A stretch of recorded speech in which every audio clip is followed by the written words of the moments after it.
Des dizaines de milliers de citoyens ont manifesté contre une usine de fabrique de papier à Qidong. Ce 30 juillet, la compagnie Oji a déclaré que son usine de Qidong n'était pas responsable de la pollution de l'eau dans la région.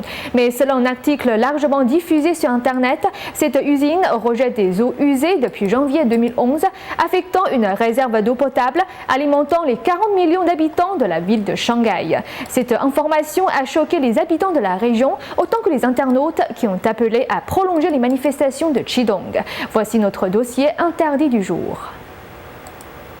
Hier 30 juillet, l'usine de papier Oji a déclaré que les discussions autour des déchets toxiques sont sans fondement. Les eaux usées auraient été purifiées et respecteraient complètement les normes chinoises.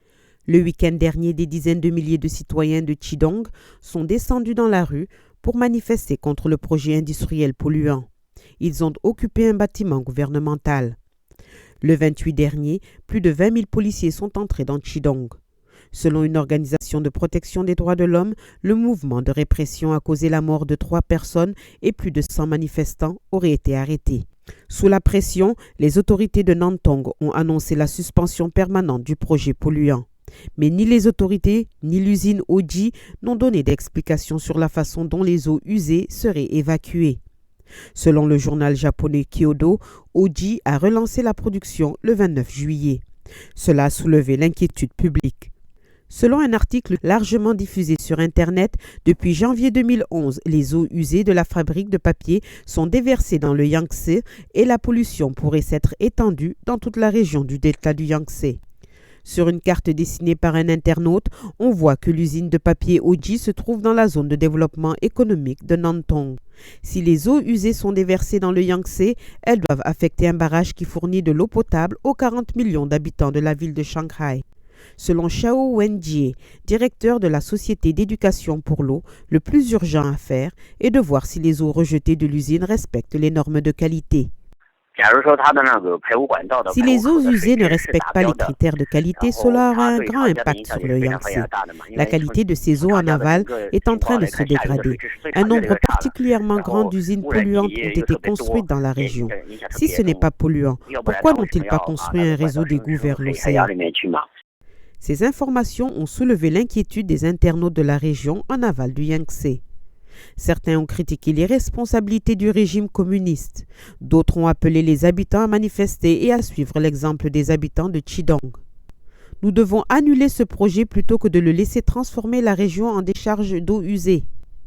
Selon Dai Qing, un observateur chinois, la croissance rapide de la Chine se fait en dépit de 2 facteurs principaux. Tout d'abord, la population est privée de ses droits civils. Ensuite, les ressources naturelles sont dévastées. La prospérité de la Chine n'est qu'une image. Elle repose sur le sacrifice des civils, des ressources et de l'environnement. Aujourd'hui, j'ai un bon sentiment. Beaucoup de gens de nombreux endroits se sont levés, comme à Xingfang, dans le Sichuan. Ils ont agi pour protéger leur environnement. Les Chinois finissent par se réveiller. Ils ont fini par comprendre qu'ils possèdent leurs propres droits, ce qui est la prise de conscience la plus importante. Selon lui, la destruction des terres et les conditions de vie prennent aux gens leur foyer et leur espoir. Je ne suis pas chinois, mais sans cette histoire d'eau usée, nous buvons de l'eau trouble et nous mangeons des légumes pollués. Même dans le riz, il y a des hormones. C'est la faute du parti au pouvoir et du système politique.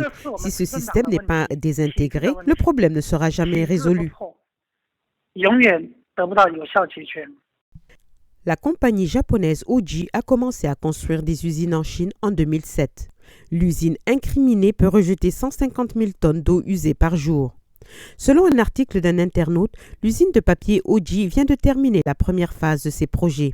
Une fois opérationnelle, l'usine devrait rejeter des quantités immenses d'eau usée dans le Yangtze et les habitants de Shanghai n'auront pas d'autre choix que de boire des eaux usées industrielles. Dossier interdit, NTD.